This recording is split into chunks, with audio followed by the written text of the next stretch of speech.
This is a lesson on one octave movable major scale patterns. And watch the video for free, or you can pick up my technique book. It's 122 pages, has lots of other exercises. There's a link for that under the video. But feel free to just watch it and learn for free. One octave major scale patterns, it's really surprising how many guitarists don't really know their basic patterns. There's not many movable patterns either. If you're talking about like one octave, like full one octave major scale patterns. But even like advanced students that can play 3 octave scales, they don't even always know all their 1 octave scales. It's just like a surprising thing. It's really easy to see on the piano, so piano players really know that kind of stuff. On guitar, it's just a little bit harder to see. So there's only a few actual patterns. There's only 7. So we're going to go over those 7 patterns over the guitar, and we'll talk about what a movable major scale is. So a movable major scale is a pattern on the guitar that doesn't use open strings, so it's closed, so it doesn't use open strings, and you can move it anywhere and that changes the key. So for example, here's a major scale, A major.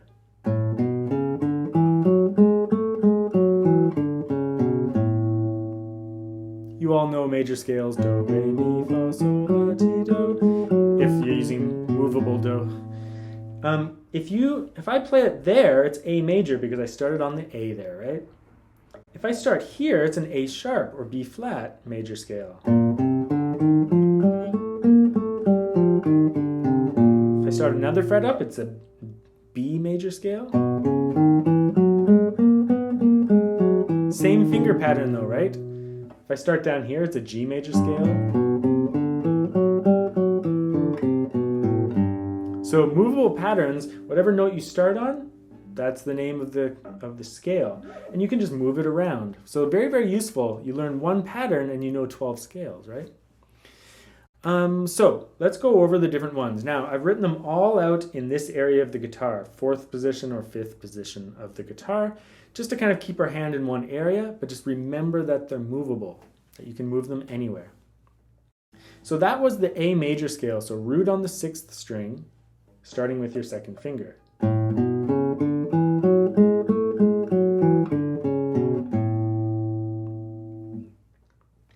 And you probably know the scale because you probably know larger versions of it. But it's important to know the smaller versions of it because they're going to occur all over the place, right? And you want to be able to recognize them.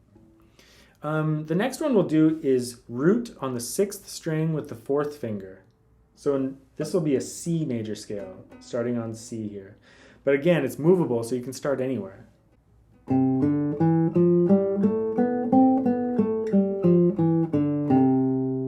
So this one requires a small squeeze shift. I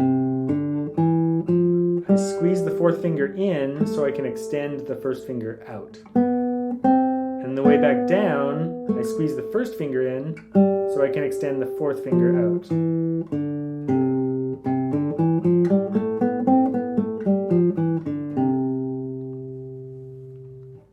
And of course, again, it could be part of a larger scale. But we're just learning 1 octaves right now. The next one is 2nd finger on the 5th string.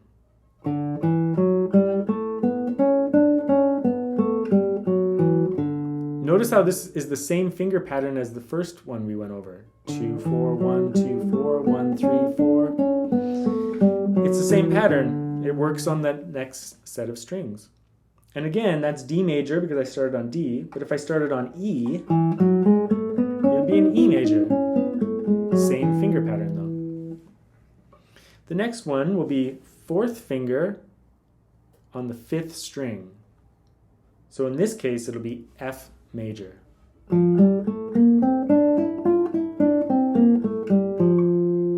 No shift required in this case. Guitarists don't usually know these 4th finger ones very well. Advanced players will, of course, but beginners and intermediates sometimes don't, unless they've gone over a really great book like the Shearer scale book or something like that. So again, that's starting on the 4th finger, so you can move that anywhere. That would be D major, right?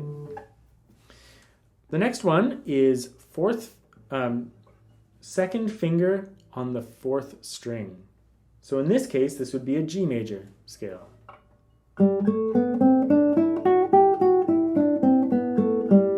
That also requires a squeeze shift. We squeeze one in, that way we can extend 3 and 4 outward. Squeeze 4 in, so you can extend out that way.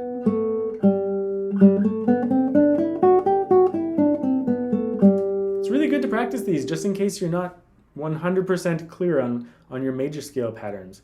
When we start practicing, and I do a video on 2 and 3 octave scales, it's really helpful if you know your 1 octave scales, because then you're just jumping into these different 1 octave patterns all over the place. The next one is fourth finger on the fourth string.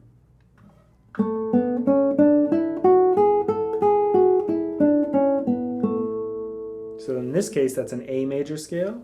If I did it down here, it'd be a G major scale. You probably already know this one if you know the full scale pattern.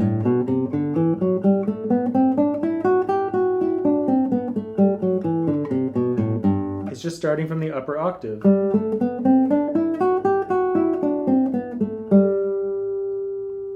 And then the last one is first finger on the third string.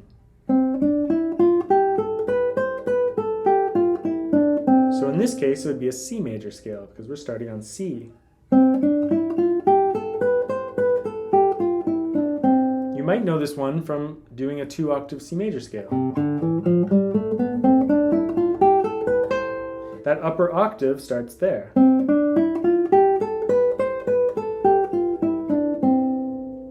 So that's all the 1 octave patterns on the guitar. Now, there's lots of ways to play major scales, and we're going to be going over a lot of different ways.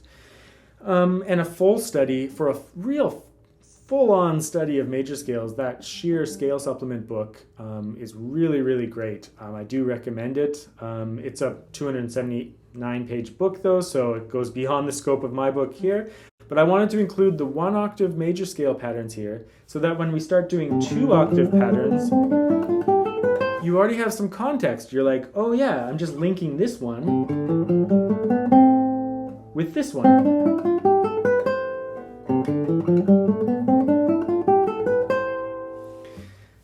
Guitar players so often just jump into big scale patterns thinking like, oh, it's good to practice scales, but then they don't necessarily always know what they're practicing. So I really encourage you to learn the 7 patterns that I presented in my book here, or you can just do it by ear. You can just figure it out on your own if you want. You don't have to buy the book. But they're written out for you, and there's some tips in there, and the videos, of course. But I think it's a really important thing that you should do. And then move into 2 octave scales that include shifts and are more difficult. But then you'll be able to at least recognize the different parts of the scales.